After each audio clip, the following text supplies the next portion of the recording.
Good evening and welcome to RFL. I'm Andrew Whitman in for Richard French.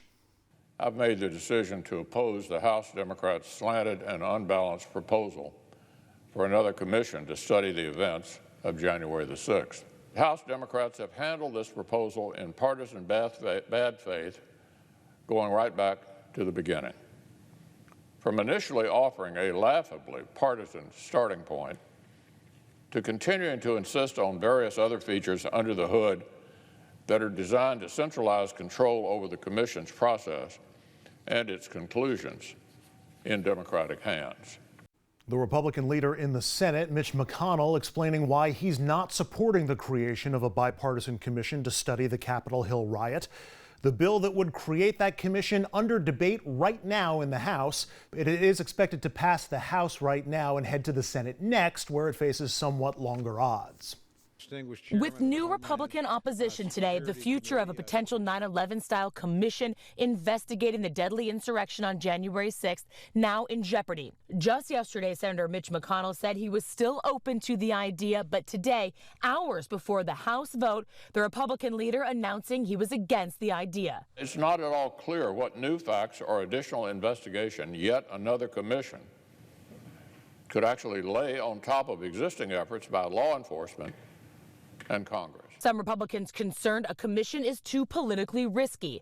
Some GOP members of Congress could be called to testify under oath about their conversations with former President Trump that day as his supporters stormed the building. But despite pushback from their leadership, some Republicans on Capitol Hill do support the idea. Democrats hoping enough Republicans will still get on board. We'll see where our Republican friends stand, if they stand with truth, where they stand with the big lie and sweeping truth under the rug, which is so un-American. This debate over a fact-finding mission coming after a handful of Republicans just last week made shocking statements seeming to downplay what happened that day. Like this misrepresentation from Representative Andrew Clyde. There was no insurrection, and to call it an insurrection, in my opinion, is a bold-faced lie. Watching the TV footage of those who entered the Capitol and walked through Statuary Hall showed people in an orderly fashion. But on that day, there's Clyde, seen helping law enforcement barricade the House floor from rioters who had breached the Capitol. Let's bring in our first guest, a man who says he's going to vote yes to forming that commission, Congressman Tom Malinowski, Democrat from New Jersey. Congressman, the bill to form a Capitol riot commission has bipartisan authors, has bipartisan support in the House, and seems to have bipartisan support in the Senate. So what's your reaction to seeing first Kevin McCarthy, who reportedly got all the compromises he wanted in a deal, and now Mitch McConnell not just opposing it, but whipping votes to try and block a commission? It's mystifying to me. This is something that has bipartisan support in the country. Most importantly, we all saw what happened on January 6th. We saw an insurrection against the government of the United States, an effort by a violent mob that injured dozens and dozens of police officers to break into the Capitol to stop us from doing our constitutional duty. And, what's happened in the last few weeks is that the National Republican Party has been not just shutting down and silencing, but expelling effectively people like Liz Cheney and others who think that we can't just move on or lie about what happened, who actually think that we need to enforce the rule of law in our country and tell the truth. So, look, we're going to vote on this today. We'll get a bunch of brave, independent-minded Republicans who are going to stand with us and with the American people.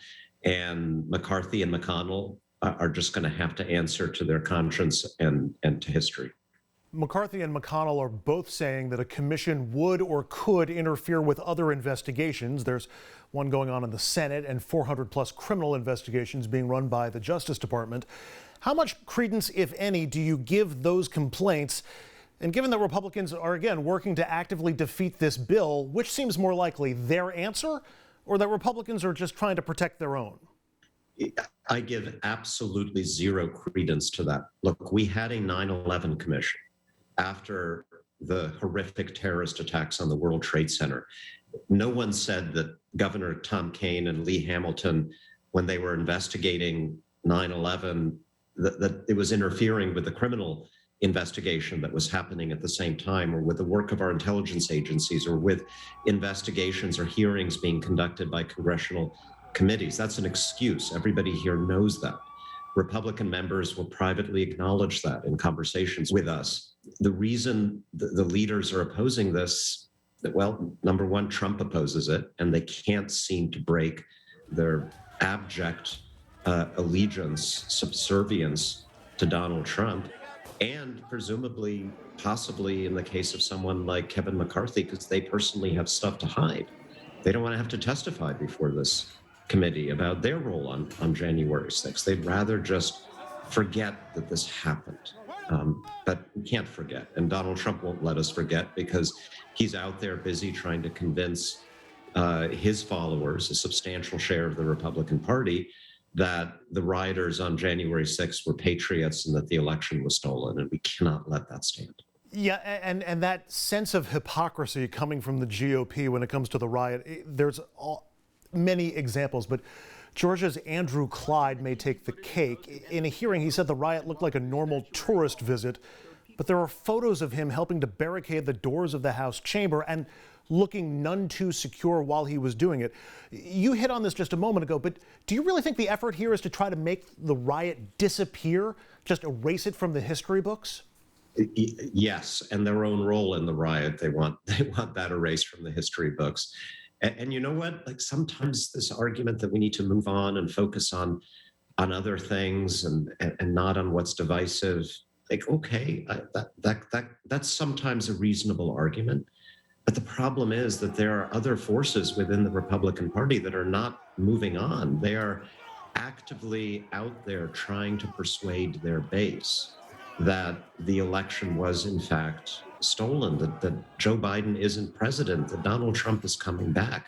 It's incredibly dangerous. This lie, which led to violence on January 6th, over 100 police officers seriously injured, 2 claimed their own lives after this tragic event. That lie is still being spread by leaders within the Republican Party, and it could lead to violence again. So if that side's not moving on, we certainly cannot afford to allow the lie to stand. The big lie, the Republican handling of the riot, the new voter restriction laws we're seeing in red state after red state, and a new CBS poll that shows almost half of Republican voters think it's more important to restrict voting than to try and win new votes on policy, combined with so many other headlines, has a lot of people worried for the strength and future of our democracy. Congressman, you and I have spoken many, many times over the years. You're a calm, rational voice. I've never heard you engage in what I would call bombast. How worried are you for the future of our democracy? I'm worried. I'm worried.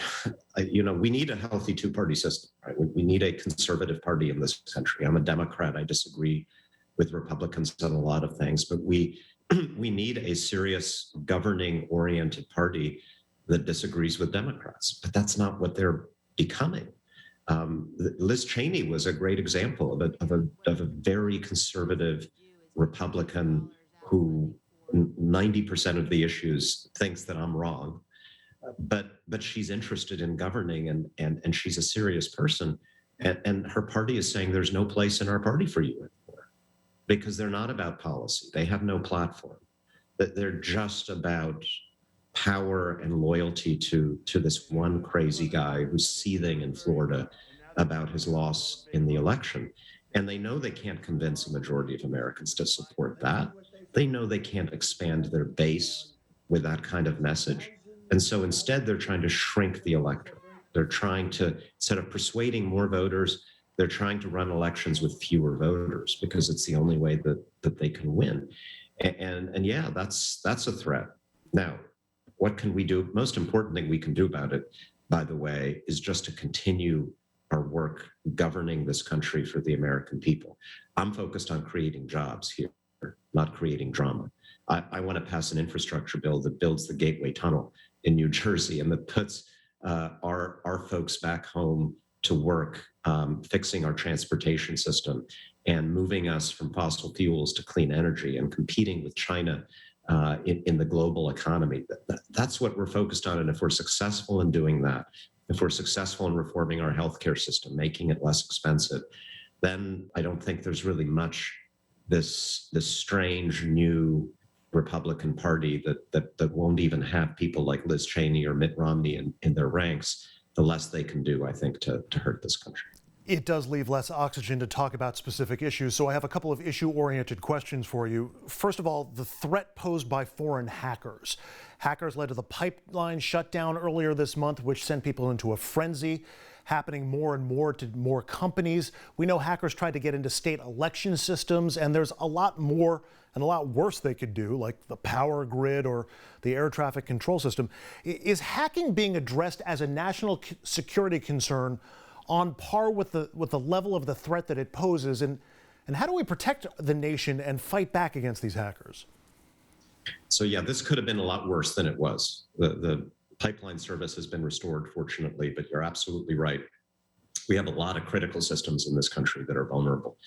And it is disturbing that this company, this pipeline company, was not transparent with the U.S. government and with the American people about what was going on, about the level or lack thereof of their cybersecurity. So we're going to need to be requiring a lot more transparency and cooperation from the companies that run these critical systems. And President Biden issued an executive order a few days ago that will get us closer to that goal. We may need to consider legislation as well. And then finally, you mentioned these are international hacking groups. The group that was responsible for this latest attack is apparently based in Russia. The Russian government may or may not have been directly behind it, but I think that's a distinction without a difference. We need a new set of rules in the international community that say that if there are criminal organizations operating from your soil, engaging in these destructive hacking operations, and you don't take care of it, if you, the Russian government, for example, do not take care of it, then we're going to hold you, the Russian government, accountable. And we need the United States and our allies to come together on this, just like we came together in NATO decades ago, to say that an attack on one of us is an attack on all of us. And we need to find ways to retaliate, frankly, against governments that fail to meet their responsibility to take care of these things. Congressman Tom Malinowski is a Democrat representing New Jersey's 7th District. Congressman, always enjoy our conversations, this one included. Thanks so much. Thank you. And up next, Donald Trump's legal worries may have just gotten a whole lot worse. After the break, a former federal prosecutor joins us to discuss.